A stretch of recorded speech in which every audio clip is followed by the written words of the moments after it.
Барлықтарыңызға сәлем, барлықтарыңызға қайырлы күн. Менің каналыма қош келдіңіздер. Бүгін біз песочный тестадан пирог жасайтын боламыз. Өзі айтып тұрғандай, құм сияқты төгіліп жеген кезде өте дәмді болып шығатын пирог жасаймыз.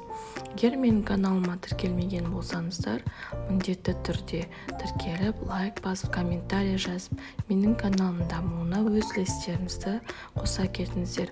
Ең алдымен 200-250 грамм ұнымызды алып, ыдысымызға ситадан өткізіп салып аламыз.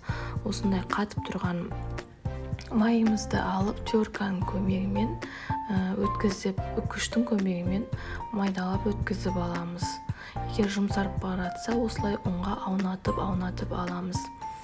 Жақсы барлық майымызды өткізіп болған соң, ұн мен майымызды араластырып, крошка қамыр жасайтын боламыз. Қолдың көмегімен үгітіп, құм сияқты крошка қамыр жасаймыз.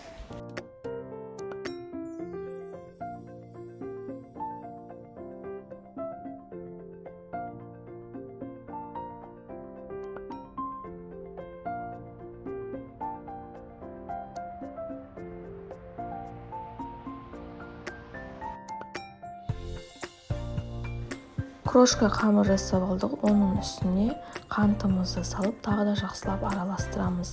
Енді салмасын дайындаймыз. Менде қолын сүзбесі, сүзбемізді ыдысымызға саламыз. Оның үстіне 2 жұмыртқамызды жарып саламыз.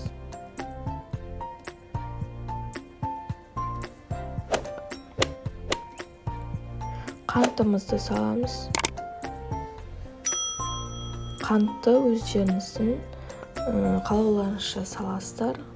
Қатты тәтті жақсы көретін болсаңыздар, бұдан көп саласыздар. Мен 4,5 ас қасық салдым. Енді оның үстіне қаймағымызды салып, барлығын бірдей масса, сұйық масса шыққанша блендердің көмегімен езіп аламыз.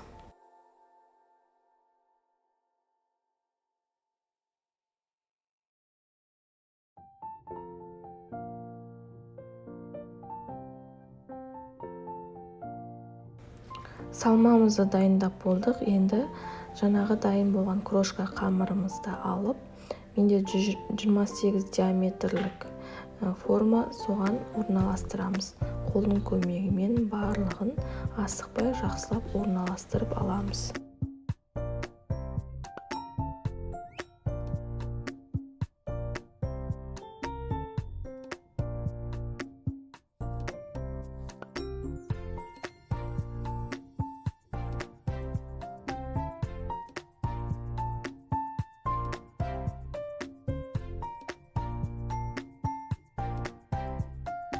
Жаңа крошка қамырымыз дайын болды. Енді оның үстіне формамызға салып орналастырдық. Оның үстіне жаңа дайындаған салмамызды саламыз.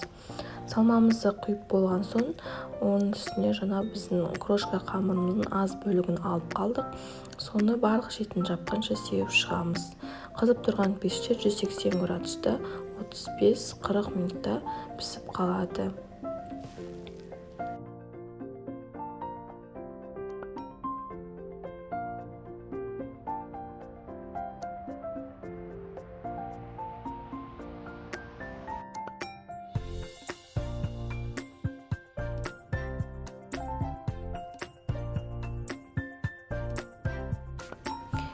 Міне біздің пирогымыз дайын болды.